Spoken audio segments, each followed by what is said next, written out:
Bettendorf's new year. We hear from the mayor about the state of the city and taking care of the caregivers, the needs we can't ignore in the cities.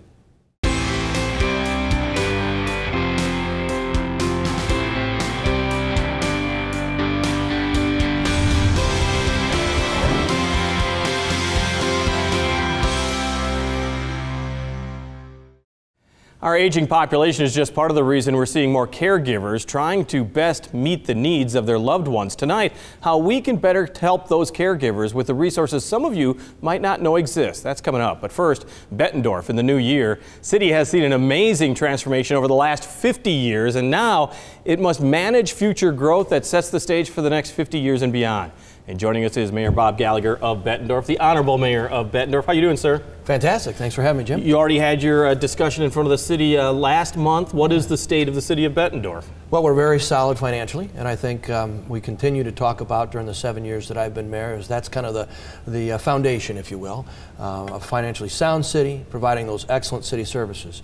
And we can happily report that our general fund for the 18-19 year is the lowest in the state of Iowa. So we are doing more with less than anybody, including those great city services that you see in our city. Let's be honest, you're the envy of so many other cities. I mean, other cities have cores that are growing old, and Bettendorf is a relatively new city. It's just growing off to the north and to the east as well. It's like it's an enviable position, but the big thing for you, I would think, is to manage all of that in the years to come. Absolutely. One of the things that we talk about in our 5 goals is orderly growth. How do we manage that growth? Create infill projects and ensure that the city remains healthy.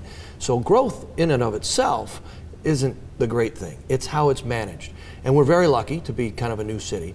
And prior to my election, we had a great staff in place, and we remain that way today. Run by our city administrator, Decker Plain. We have great department heads who understand the customer service portion of their job, but also the financially responsible portion of their job.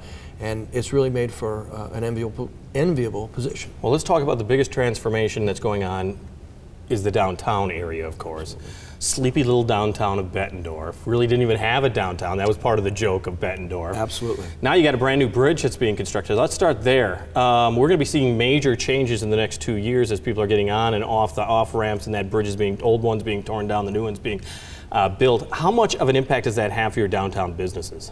Well, we're lucky that we did all of our local road projects years ago in the downtown, new streets and sewers, so the businesses there shouldn't see much of a downturn, especially for the construction, but I'm wondering about traffic flow and the rest. Especially since everybody who comes into Iowa starting next week and for a period of months will get off at State Street, right into our downtown.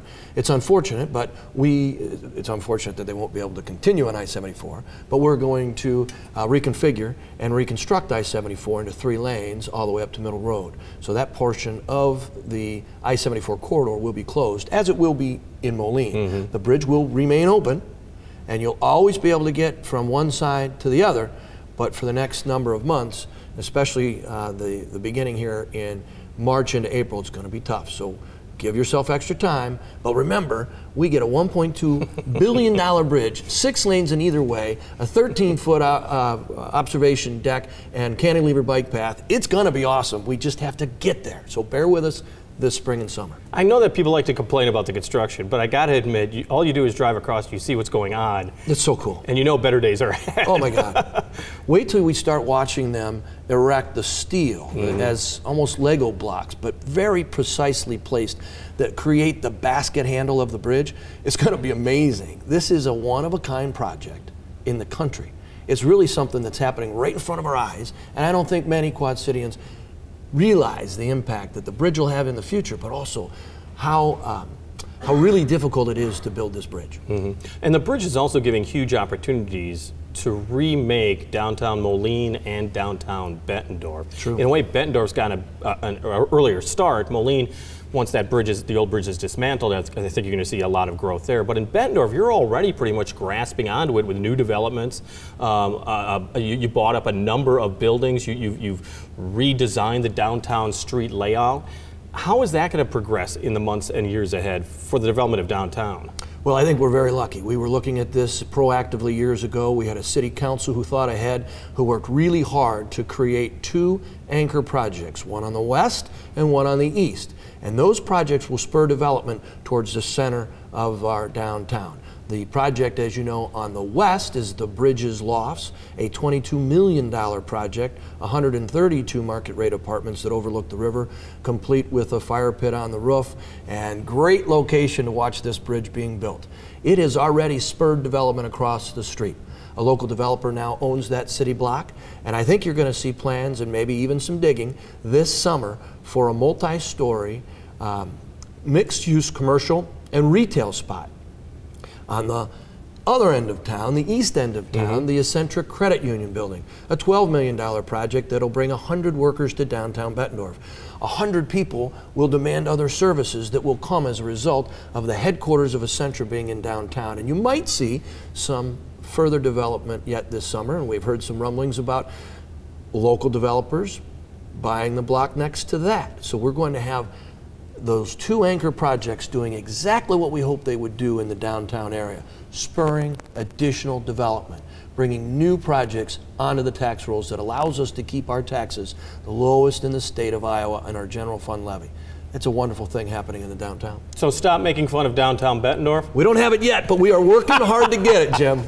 Well, the other area is that you've got an incredible interchange, Middle Road at I-74, Middle Road and I-80. Yes. That is all within city proper. I think a lot of people don't realize city limits go north of I-80 in that area. Right, to Indiana Avenue. So, I mean, you've already got the TBK Bank Sports Complex, and that seems to be also ushering in a great deal of development in that last major interchange in the Quad Cities.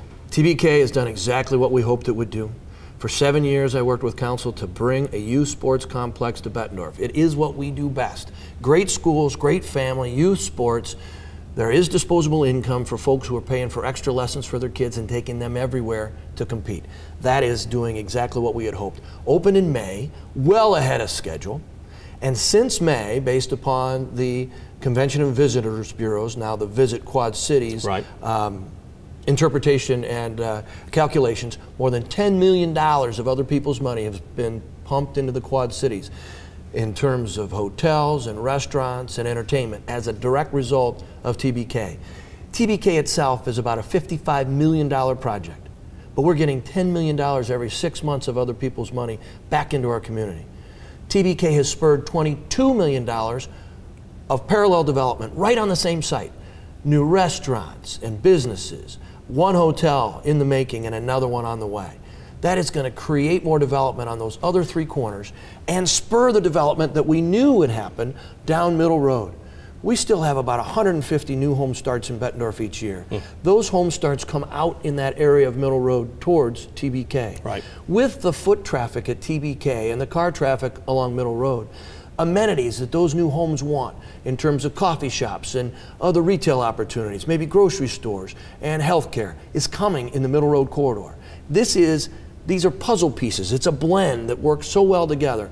These were long-term plans that we worked on for 6-7 years, and our council was thinking far enough ahead to make this happen. They should be commended. Yeah, and I wonder too is that you've got like the TBK Sports Complex, which, if you remember the developer saying, nobody thought this would work. This is going to fail immediately. And let's be honest, it's doing very well, but other cities also see that and want to replicate it themselves. Competition is not far off. You're already hearing it in some Iowa communities. Is that a concern? Sure. Competition's always a concern, but that's the American way, right? That's why we're here in this wonderful country. If it's run properly like it's being run now, it's the best facility for 800 miles. It has so much to offer. In fact, they're looking at expansion plans already. Hasn't even been open for a year. That's how well it's doing. The High Five Lanes and Entertainment Center is fantastic. It's a great spot for those of us who live in the community to get out there on a Monday or Tuesday, Wednesday night. They do specials for Iowa games. It's really competing well in our market, and it's competing extraordinarily well regionally. A lot of the Des Moines soccer teams that always went to Kansas City are going to be in the Quad Cities this summer. Just watch it happen. Yeah, and it's a great tourism for, as you've been saying, the ability for all of the cities to work together. If you can bring people to TBK, hopefully they're also spending a little money in Moline, Rock Island, and Davenport. Are you finding that the working together of all the mayors is better than ever? It's fantastic. It's way better than it's ever been in my 7 years. It is a great thing. And to talk just briefly on the TBK point, not only that, but people who you talk to in this area tell you that our #1 problem is skilled workers. And what better way to show people our wonderful community than to get them to visit here? Once they visit, they know how wonderful we are. And they can pick any of the cities because we mayors are getting along better than ever. We meet, on last count, about 13 times a month on joint projects, from Mississippi River issues to Rock Island Arsenal issues to sewer and stormwater and crime. We are always in the same room working to solve our region's problems, because what happens in Davenport isn't isolated to Davenport or to Bettendorf or Rock Island, Moline, East Moline, you name it. Our friend Marty O'Boyle from Eldridge, he's always there. He is so involved in this community. It takes all of us to solve these community-wide problems, and you're seeing us in the room. We just took a trip last week. I was going to bring it up, and that's what I wanted to point out, is that the mayors went to Washington, D.C. for a common issue having to do with the river. And I wanted to talk about the riverfront and what you got out of that meeting in Washington, D.C. So last week, we were able to go to Washington, D.C. with the Mississippi River Cities and Towns Initiative. That's some 90 mayors up and down the river representing the 124 cities and towns on our river. Mayor Mike Tomes from Rock Island, Mayor Klipsch. Mike Bawden from Riverdale, and Mayor Klipsch, Frank Klipsch from Davenport, and I went out together. Spent 3 days with about 15 or 16 other mayors, some 20 in total, talking to both sides of the aisle, talking to the White House, talking to all of the acronym agencies, sure, absolutely, and selling the importance of investment in our river corridor. And when we're talking about investment, what are you talking about? Are you talking about a lock and dam system, which is a multi-billion-dollar issue, or are you talking about something else? Both in ecology and economy. 60% of the world's grain ships through the Port of New Orleans. Where do you think it's coming from? Yep, the major highway is the Mississippi River. That's exactly right. So we have got to ship that corn as efficiently as possible, and that demands an update to those lock and dams, doubling them in size so we can put container on barge through the canal. Now, we also have ecological issues. Some 20 million people drink water from the Mississippi River, and our #1 pollutant right now is plastics. Plastic water bottles, plastic bags break down into micro particles of plastic that our treatment facilities, from which we get our drinking water, cannot right now remove. So we could be drinking plastic and not even knowing it. That's the kind of cleanup work that we want Washington to know about. They should sit back and listen to 10 states joined by a river in a watershed that touches 31 states. They listen when we go with the MRCTI much better than they do when I go by myself, a mayor of a town of 35,000. But it's always, of course, an issue involving money as well as philosophy. Maybe you can win them over with a philosophy. It's just the money that you have to deal with. We were very well just received. The money. And in the 7 years of the MRCTI, we have increased funding over 100% for water quality and water economy issues on the Mississippi River. It's a very effective organization. Mayor Klipsch is a co-chair this year. I'll be a co-chair next year, and I'm a secretary now. We have embraced it here in this region because it's so effective. So in a word, the state of the city of Bettendorf is? Tremendous. Mayor Bob Premier. Gallagher. You just get one word. Thanks so much for joining us. We appreciate it. Thank you, Jim. Appreciate Mayor it. Gallagher joining us. And in a moment, helping the caregivers, the resources available, and a special event next weekend in the cities. But first, here's Laura Adams, Out and About. This is Out and About from March 11th through 17th. It's time for the St. Patrick's Day Grand Parade, beginning at 11:30 a.m. on March 16th in downtown Rock Island and crossing the Centennial Bridge to downtown Davenport. The 2019 Case-I St. Patrick's Day races begin at 9 a.m. in downtown Davenport, or check out the Vendor Craft Show at the Geneseo Community Center on March 16th starting at 10 a.m. The Putnam Museum Giant Screen will be the site for the film premiere of Sons and Daughters of Thunder by award-winning producers Kelly and Tammy Rundle, March 16th and 17th. Or attend Crazy for Critters Day on March 12th at the Bettendorf Family Museum. Or get ready for 2 hours of happiness as the Bucktown Review celebrates St. Patrick's Day on the 15th at the Nicewander Junior Theater with special guests songwriter Angela Meyer, folk singer Tom Campbell, and the Phonetics Quartet. It's a Mystery presents Murder at Scuttlebutt Sound, a hilarious pirate adventure at Skellington Manor on March 15th. Reservations required for dinner and show. The U.S. premiere of the comedy Diamonds and Divas continues on the Circa 21 stage, while the 10th anniversary tour of the musical Rock of Ages is coming to the Adler Theater on March 17th. Plus, Playcrafters Barn Theater in Moline present the classic drama The Crucible by Arthur Miller through the 17th. For more information, visit wqpt.org. Thank you, Laura. Tony Hepner is hitting the stage again, performing next Friday at Green Tree Brewery on Cody Road in LeClaire. But he joined us on the stage of Moline's Black Box Theater with a performance of some of his original works, I should say. Here's Tony Hepner with Chasing Memories.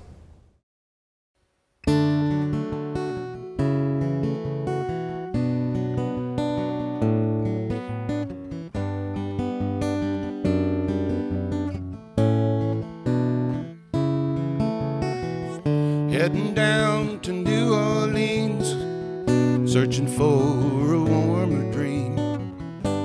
Winter months are way too hard on me. Nothing keeping me around, besides I'm wearing down. Perhaps a change will do me good. All my friends have gone away, I guess they're still okay. I'll be leaving sometime next day. Driving down to Champaign to catch the late night train. I'll be on the bayou when the sunrise comes again. Chasing memories of you.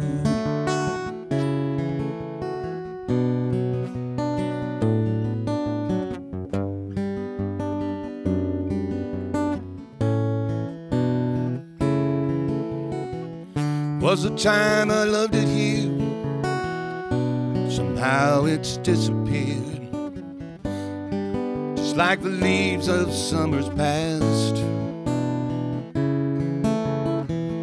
Wonder why those days are gone. Somehow I can't go on, knowing there's nothing here for me. All my friends have gone away, I guess they're still okay. I'll be leaving sometime next day. Driving down to Champaign, catch the late night train. I'll be on the bayou when the sunrise comes again.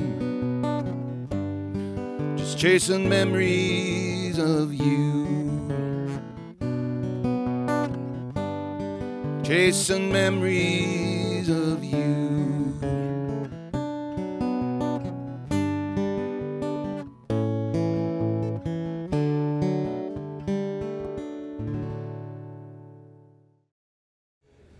That's Tony Hepner with Chasing Memories. The National Alliance for Caregiving says there are nearly 44 million Americans, 20% of the adult population, providing some level of support for a loved one.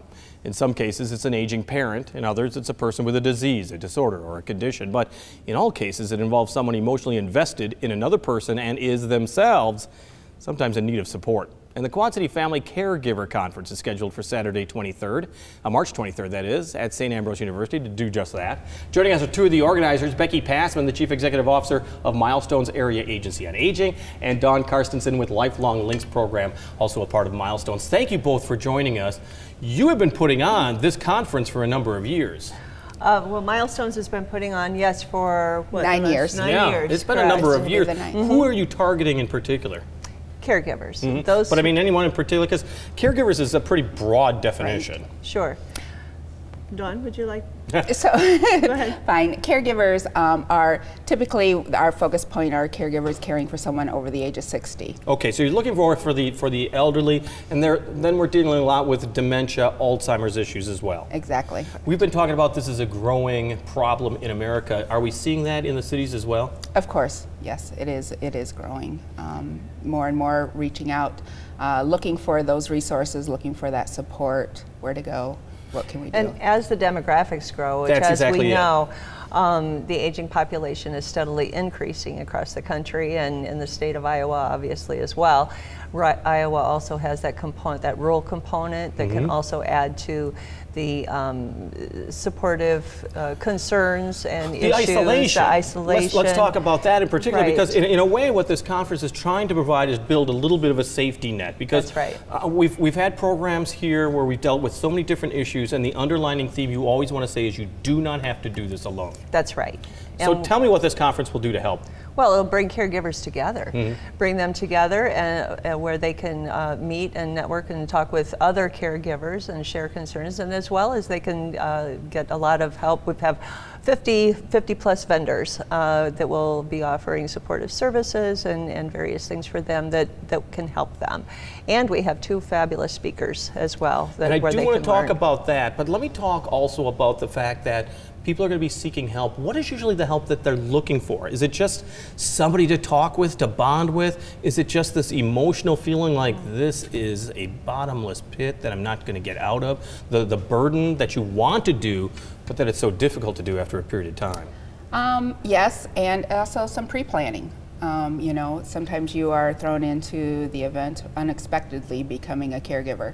Other times you can kind of prepare, help set up the schedule to how can we prolong this, keep mom and dad or whoever you're caring for in the home as long as possible. So one great thing is our vendors, they are, you know, we have everything from home care agencies that are going to be present at our conference to elder law attorneys, as well as assisted living and long-term care facilities. So we'll have a wide, vast variety of vendors and information and resources for those caregivers to be able to pick and choose what they're looking for at the time. Really one-stop shopping in some ways, but tell me about your keynote speakers as well. Well, we have Joe Sample, who is he's the Area Agency Association of Iowa's director. So he's the association director, and he's going to be talking about sex and dementia and navigating those changes as the disease progresses, which can be it's really a huge topic and a huge issue, particularly for married couples, as one couple goes to care for the other and they have the disease and it, you know, as it progresses. And it is something that he has found in his studies, he's doing his dissertation on this, that is just not being talked about. And it's something that people really want to talk about and learn about. So this has been a wonderful opportunity for people to learn more about the topic. And the other keynote speaker is Dr. Jade Angelica, and she is also speaking on healing for the Alzheimer's patient with dementia and kind of that spirituality, okay, I can't say the word.